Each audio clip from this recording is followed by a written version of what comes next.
Partnership firm ಅಂದ್ರೆ ಏನು ಅನ್ನೋದನ್ನ ನಾನು ನಿಮ್ಗೆ ತಿಳಿಸ್ಕೊಡ್ತೀನಿ. ಪಾರ್ಟ್ನರ್ಶಿಪ್ ಫರ್ಮ್ ಎಂದ್ರೆ ಎರಡು ಅಥವಾ ಹೆಚ್ಚು ವ್ಯಕ್ತಿಗಳು ಸೇರಿ ವ್ಯವಹಾರ ನಡೆಸಲು ಒಪ್ಪಿಕೊಂಡಿರುವಂತಹ ಒಂದು ವ್ಯವಹಾರದ ರೂಪ. ಪಾಲುದಾರರು ತಮ್ಮ ಒಪ್ಪಂದದ ಪ್ರಕಾರ ಲಾಭ ಆಗಿರ್ಬೋದು, ನಷ್ಟ ಆಗಿರ್ಬೋದು, ಅದನ್ನ ಜವಾಬ್ದಾರಿಗಳನ್ನ ಕೂಡ ಮತ್ತು ನಿರ್ಧಾರಗಳನ್ನ ಹಂಚಿಕೊಳ್ತಾರೆ.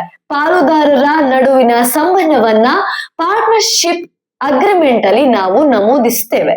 ಇನ್ನು ಮುಂದುವರೆದಂತೆ ಪಾರ್ಟ್ನರ್ಶಿಪ್ ಅಗ್ರಿಮೆಂಟ್ ಎಂದರೇನು ಅದ್ರ ಬಗ್ಗೆ ನಾನು ನಿಮಗೆ ತಿಳಿಸ್ಕೊಡ್ತೀನಿ.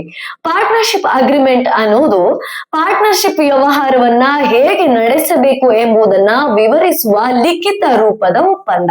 ಇನ್ನು ಅಗ್ರಿಮೆಂಟ್ ಅಲ್ಲಿ ಏನೆಲ್ಲ ಅಂಶಗಳು ಇನ್ಕ್ಲೂಡ್ ಆಗಿರ್ತದೆ ಅನ್ನೋದನ್ನ ನಾನು ನಿಮ್ಗೆ ಇವಾಗ ಹೇಳ್ತೀನಿ. ಪಾಲುದಾರರ ಹೆಸರುಗಳು, ಲಾಭ ಹಂಚಿಕೆಯ ಅನುಪಾತ, ಪ್ರತಿಯೊಬ್ಬ ಪಾಲುದಾರ ಎಷ್ಟು ಇನ್ವೆಸ್ಟ್ ಮಾಡಿರ್ತಾರೆ ಅದು ಅದರಲ್ಲಿ ಮೆನ್ಷನ್ ಆಗಿರ್ತದೆ. ಪಾಲುದಾರರ ಪಾತ್ರಗಳು ಮತ್ತು ಜವಾಬ್ದಾರಿಗಳು, ನಿರ್ಧಾರ ತೆಗೆದುಕೊಳ್ಳುವ ಪ್ರಕ್ರಿಯೆ ಹೇಗಿರ್ತದೆ ಅಂತ ಅದರಲ್ಲಿ ಮೆನ್ಷನ್ ಆಗಿರ್ತದೆ.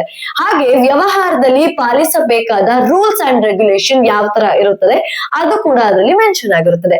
ಈ ಒಪ್ಪಂದವು ಭವಿಷ್ಯದಲ್ಲಿ ಉಂಟಾಗಬಹುದಾದಂತಹ ಏನೆಲ್ಲ ಗೊಂದಲಗಳಾಗಿರ್ಬೋದು, ಪ್ರಾಬ್ಲಮ್ಸ್ ಗಳಾಗಿರ್ಬೋದು, ಈ ಅಗ್ರಿಮೆಂಟ್ ಅದನ್ನು ನಡೆಸಲು ಸಹಾಯ ಮಾಡಿಕೊಡ್ತದೆ.